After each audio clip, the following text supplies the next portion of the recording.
A prisão de 2 brasileiros suspeitos de integrarem o grupo libanês Hezbollah e de planejarem ataques contra a comunidade judaica no Brasil lançou luz sobre a presença e a atuação da organização islâmica em território nacional. Eu sou Mariana Sanches, correspondente da BBC News Brasil em Washington, e nesse vídeo eu conto para vocês o que eu e meus colegas Felipe Souza e Leandro Prazeres apuramos a respeito da operação da Polícia Federal e do histórico de investigações sobre a presença do Hezbollah no Brasil. Mas antes, vamos recapitular o que sabemos sobre esse caso mais recente. Os trabalhos dos investigadores brasileiros contaram com o apoio de serviços de inteligência dos Estados Unidos e de Israel. A Polícia Federal diz que um grupo de pelo menos 4 pessoas já teria mapeado possíveis alvos de ataques em diversos pontos do Brasil. Um deles seria a Embaixada de Israel em Brasília, que preferiu não comentar o assunto. De acordo com as investigações, os 4 têm ligação com o Hezbollah.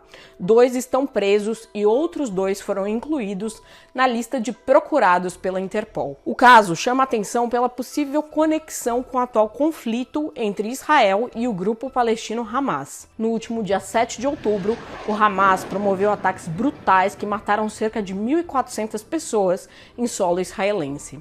De lá para cá, mais de 10.000 pessoas foram mortas em Gaza, segundo o Ministério da Saúde sob o comando do Hamas, incluindo mais de 4.300 crianças. Assim como o Hamas, seu aliado Hezbollah prega a destruição do Estado israelense. Ambos são considerados grupos terroristas pelos Estados Unidos e pela União Europeia, mas as Nações Unidas não os classificam assim e o Brasil segue o entendimento da ONU. O grupo libanês, cujo nome significa Partido de Deus, foi formado depois que Israel invadiu uma parte do sul do Líbano em 1982 em resposta a uma série de ataques de palestinos contra o território israelense. Além do seu braço armado, o Hezbollah também tem um partido político. Desde 92, o grupo participa das eleições no Líbano e se transformou em uma importante força política no parlamento libanês. O Hezbollah conta, desde sua criação, com forte apoio do Irã, uma das potências regionais do Oriente Médio e rival de Israel. Mas afinal, como o Brasil entra nessa história?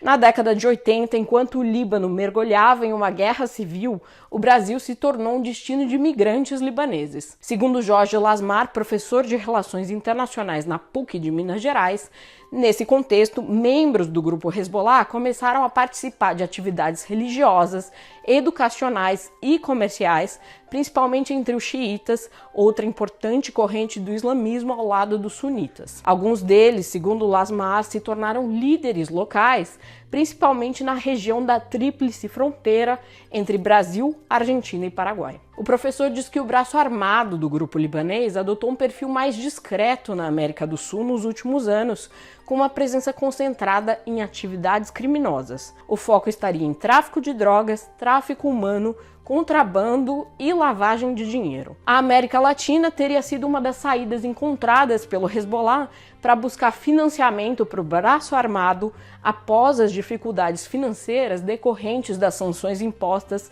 por países ocidentais ao Irã, grande financiador e aliado do grupo libanês. O professor ressalta, porém, que nem todos os membros do Hezbollah fazem parte de seu braço armado e que a comunidade libanesa na região tampouco deve ser confundida com os integrantes do grupo. A gente entrou em contato com a Embaixada do Líbano no Brasil, mas não houve resposta até a publicação desse vídeo. Por anos, as atividades do Hezbollah na tríplice fronteira receberam pouca atenção de autoridades brasileiras e estrangeiras. Tudo mudou com os ataques da Al-Qaeda em 11 de setembro de 2001 nos Estados Unidos. A partir daí, autoridades americanas passaram a monitorar atividades de grupos radicais islâmicos ao redor do mundo e a expressar preocupação com a atuação deles. As atividades do Hezbollah na tríplice fronteira entre Brasil, Argentina e Paraguai motivaram uma série de relatórios de inteligência do Departamento de Estado e do Congresso dos Estados Unidos. Ainda em 2012, 2002, o Departamento de Estado lançou a iniciativa Grupo 3+1 da Segurança na Tríplice Fronteira, pelo qual os americanos ofereciam treinamento e financiamento para ações de contra-terrorismo a Brasil, Argentina e Paraguai. Informações de inteligência de agências americanas também passaram a ser compartilhadas com mais frequência com os colegas latino-americanos. E o Comando Sul dos Estados Unidos, responsável por estabelecer cooperação militar na América do Sul, intensificou sua presença e atividades conjuntas com as Forças Armadas dos três países. Desde então, a região e suas implicações com o Hezbollah estão constantemente no radar dos americanos. Em 2011, o assunto foi tema de uma sabatina no Subcomitê de Contra-Terrorismo e Inteligência da Câmara dos Deputados americana. Na ocasião, a deputada Jackie Speier, da Califórnia, resumiu o entendimento das autoridades americanas sobre a situação do grupo libanês na América Latina. Ela disse, abre aspas, o grupo Hezbollah supostamente realiza ampla atividade financeira ilícita na América Latina, incluindo tráfico de drogas, falsificação e contrabando. O epicentro dessas atividades é a área tríplice fronteiriça, uma região entre Brasil, Argentina e Paraguai, de controle e atuação limitadas, onde as autoridades policiais locais não conseguiram combater as atividades de numerosas organizações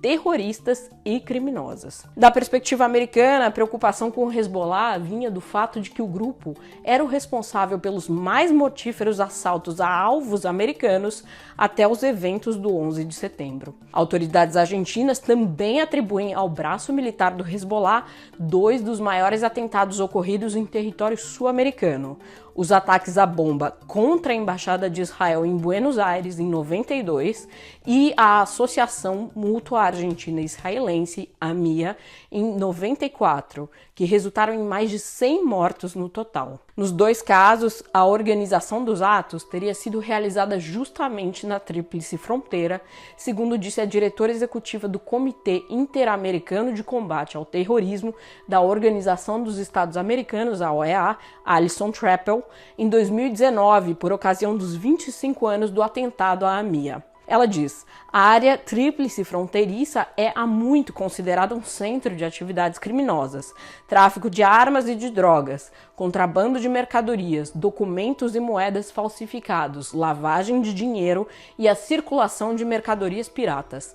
Grupos criminosos e terroristas se aproveitam das vulnerabilidades das instituições públicas locais. Em 2006, o Tesouro americano qualificou o libanês Assad Ahmad Barakat como um terrorista global e o incluiu junto a seus irmãos em uma lista de financiadores do Hezbollah. No caso de Barakat, que teve parte dos negócios congelados, esse financiamento acontecia na região de Foz do Iguaçu. Adam Zubin, então diretor do Gabinete de Controle de Ativos Estrangeiros do Tesouro Americano, disse à época que a rede de Assad Ahmad Barakat na área de Tríplice Fronteira, é uma importante artéria financeira para o Hezbollah no Líbano. Batizado de tesoureiro do Hezbollah, Barakat foi preso em 2018 pela Polícia Federal em Foz do Iguaçu. Antes disso, porém, ele teria lavado cerca de 10 milhões de dólares para o Hezbollah em cassinos na região de fronteira, segundo a polícia argentina. Em 2020, Barakat foi extraditado para o Paraguai,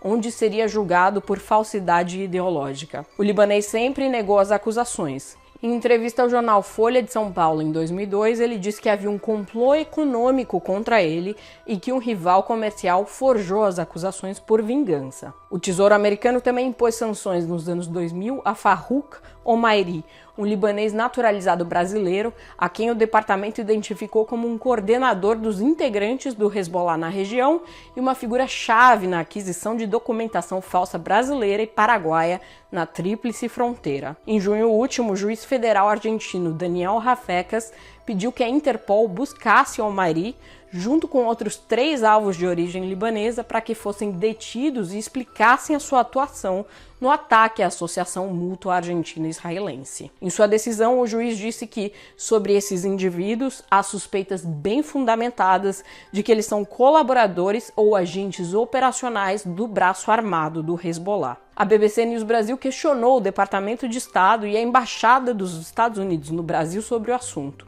Os dois órgãos parabenizaram a Polícia Federal pelo sucesso da operação, mas se recusaram a dar detalhes sobre sua atuação nas prisões desta quarta-feira, embora a gente tenha apurado que agentes do FBI trabalharam com a PF na investigação. Os americanos disseram que apenas a PF poderia falar pela ação. Já o Mossad, serviço de inteligência israelense, admitiu participação na ação que, segundo o comunicado, frustrou um ataque terrorista no Brasil, planejado pela organização terrorista Hezbollah, dirigida e financiada pelo regime iraniano, fecha aspas. A troca de informações entre serviços policiais e de inteligência sobre o Hezbollah é frequente. Um exemplo de como essa colaboração acontece consta de um relatório de inteligência produzido em 2012 e obtido pela BBC News Brasil. No dia 28 de maio daquele ano, a Superintendência da Polícia Federal no Rio Grande do Norte informou ter recebido informações sobre a possibilidade de um atentado à bomba ser realizado no Brasil, na Colômbia ou na Bolívia. De acordo com o relatório, a organização por trás dos ataques seria o Hezbollah, e as informações sobre o suposto ataque teriam sido repassadas por agências de segurança de países da América do Sul. O documento cita 2 pessoas apontadas como suspeitas de integrar o grupo. Elas teriam sido incluídas no antigo Sistema Nacional de Procurados e Impedidos. Não foi possível verificar se esses alvos chegaram a ser presos. Um dos pontos que mais preocupa as autoridades brasileiras e estrangeiras em relação à atuação do Hezbollah no Brasil e na região da Tríplice Fronteira é a possibilidade de o grupo estar ligado a facções criminosas que exploram o tráfico internacional de drogas. Relatórios do governo americano também mencionam essa possibilidade. No Brasil, essa ligação foi levantada durante as investigações em torno de um brasileiro apontado como traficante internacional de drogas ligado ao primeiro comando da capital, o PCC. Investigações da Polícia Federal apontam que Elton Leonel Ruminich da Silva, conhecido como Galan, seria um dos principais nomes da facção na fronteira do Brasil com o Paraguai. Segundo informações repassadas à Justiça Federal do Rio de Janeiro pela Secretaria de Administração Penitenciária Fluminense, foram encontrados indícios de que Galan mantinha ligação com integrantes do Hezbollah e que ele e seus supostos comparsas teriam montado um plano de fuga. Até 2019, ele estava preso em Bangu 1, no Rio de Janeiro, mas com a possível conexão internacional, Galan foi transferido para um presídio federal de segurança máxima. O advogado de Galan, Eugênio Malavasi, nega as supostas ligações do seu cliente com o Hezbollah. O professor Jorge Lasmar diz, no entanto, que as suspeitas de ligação entre Hezbollah e PCC são cada vez mais abundantes e robustas. De acordo com ele, tanto o Hezbollah quanto o PCC usam as mesmas rotas para suas atividades ilícitas, como a Tríplice Fronteira e o aeroporto de Guarulhos. E por isso, a facção paulista e o grupo libanês precisam negociar.